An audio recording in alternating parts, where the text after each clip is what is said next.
कुरुक्षेत्र के मैदान में एक दिव्य संवाद। महाभारत के युद्ध के मैदान कुरुक्षेत्र में अर्जुन अपने ही सगे संबंधियों को सामने देखकर मोहग्रस्त हो जाते हैं। उनका मन युद्ध से विमुख हो जाता है। ऐसे समय में भगवान श्री कृष्ण, जो अर्जुन के सारथी बने हैं, उन्हें गीता का उपदेश देते हैं। श्री कृष्ण के श्लोक अर्जुन को सिर्फ युद्ध के लिए प्रेरित नहीं करते, बल्कि जीवन के गूढ़ रहस्यों को उजागर करते हैं। वे बताते हैं कि मनुष्य का असली कर्तव्य क्या है और उसे कैसे निभाना चाहिए। श्री कृष्ण कहते हैं, कर्मण्येवाधिकारस्ते मा फलेषु कदाचन मा कर्म फल हेतुर्भूर्मा ते संगोस्त्व कर्मणि। अर्थात तुम्हारा अधिकार केवल कर्म करने में है, उसके फलों में कभी नहीं। इसलिए हमें किसी भी परिस्थिति में अपने कर्तव्य पथ से विचलित नहीं होना चाहिए। श्री कृष्ण समझाते हैं, सुख दुखे समय कृत्वा लाभा लाभो ज्याज्यो तथो युद्धाय युज्यस्व नैवं पापम वाप्स्यसि जे।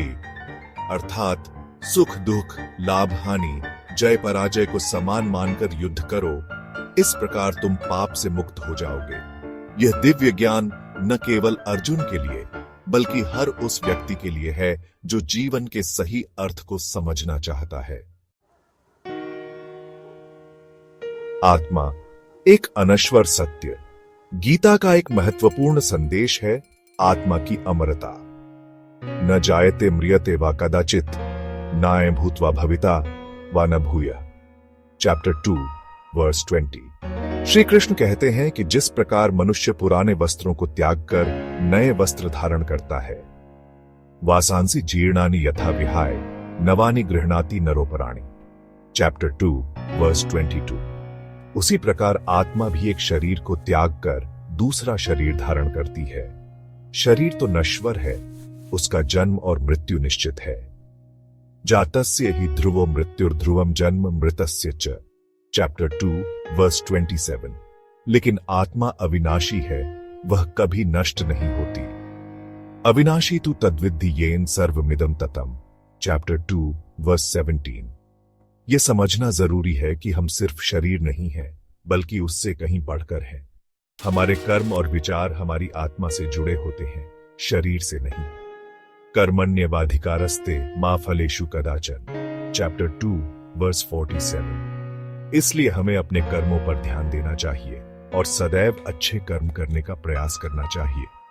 जब तक हम अपने आप को शरीर मानते रहेंगे, तब तक हम दुख और भय से घिरे रहेंगे। जीवन और मृत्यु एक ही सिक्के के दो पहलू। गीता हमें जीवन और मृत्यु को सही परिप्रेक्ष्य में देखना सिखाती है। जैसे दिन के बाद रात और रात के बाद दिन आता है, उसी प्रकार जीवन के बाद मृत्यु और मृत्यु के बाद जीवन आता है। यह एक निरंतर चलने वाला चक्र है।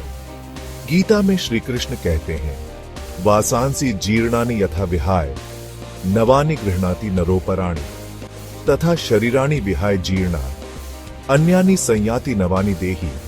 भागवत गीता 2.22।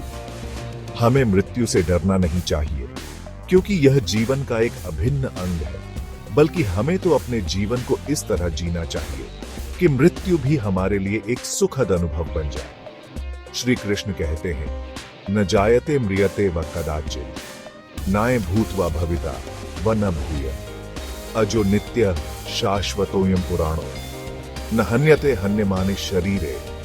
भगवद गीता 2.20।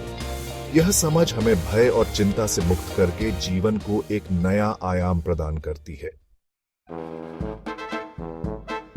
सेक्शन 4, कर्मयोग और संभाव, जीवन जीने की कला। गीता हमें कर्मयोग और संभाव का संदेश देती है। कर्मण्येवाधिकारस्ते मा फलेषु कदाचन। कर्मयोग का अर्थ है बिना किसी फल की इच्छा के अपने कर्तव्यों का पालन करना। मां कर्म फल हेतुर्भूर्मा ते संगोस्त्व कर्मणि। हमें अपने कर्मों को ईश्वर को अर्पण करना चाहिए और परिणाम की चिंता नहीं करनी चाहिए। योगस्थः कुरु कर्माणि संगम त्यक्त्वा धनंजय। संभाव का अर्थ है सुख दुख लाभ हानि प्रशंसा निंदा, इन सब में सम रहना। समः शत्रौ च मित्रे च तथा मानापमाने। जीवन में कई बार हमें अप्रिय परिस्थितियों का सामना करना पड़ता है। सुख दुखे समय कृत्वा लाभालाभो ज्याज्यो। ऐसे समय में हमें धैर्य और साहस से काम लेना चाहिए। तथो युद्ध युज्यस्व नैवं पापम वाप्स्यसि। हमें यह समझना चाहिए कि ये सब क्षणभंगुर हैं और जल्द ही बीत जाएंगे। अनित्यम सुखम लोकमिमं प्राप्य भजस्व माम।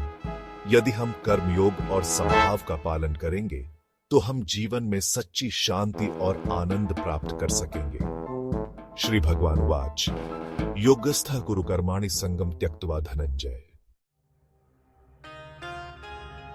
सेक्शन 5 गीता का संदेश, एक प्रेरणादायक मार्गदर्शक। गीता का संदेश आज भी उतना ही प्रासंगिक है जितना हजारों साल पहले था। कर्मण्येवाधिकारस्ते मा फलेषु कदाचन। यह हमें जीवन जीने की एक नई दृष्टि प्रदान करता है। योगस्थः कुरु कर्माणि संगम त्यक्त्वा धनंजय। यह हमें बताता है कि हम कौन हैं, हमारा उद्देश्य क्या है और हम अपने जीवन को कैसे सार्थक बना सकते हैं। स्वधर्म निधनम श्रेय पर धर्मो भयावह। यह दुख और पीड़ा से मुक्ति का मार्ग दिखाता है। दुखेष्वनुद्विग्न मना सुखेषु विगतस्पृह। और हमें एक सार्थक और पूर्ण जीवन जीने के लिए प्रेरित करता है। समः शत्रौ च मित्रे च तथा मानापमान्यो। गीता का अध्ययन और उस पर चिंतन करने से हमें जीवन के प्रति एक नया दृष्टिकोण मिलता है। ध्यायतो विषयान् पुंसः संगस्तेषु उपजायते। यह हमें आशा, प्रेरणा और शक्ति प्रदान करता है। उद्धरेदात्मनात्मानं नात्मानं वसादयेत्। यह हमें याद दिलाता है कि हम सब एक ही परमात्मा की संतान हैं। वसुधैव कुटुंबकम। और हमें प्रेम, करुणा और एकता के साथ जीना चाहिए। अहिंसा परमो धर्मः।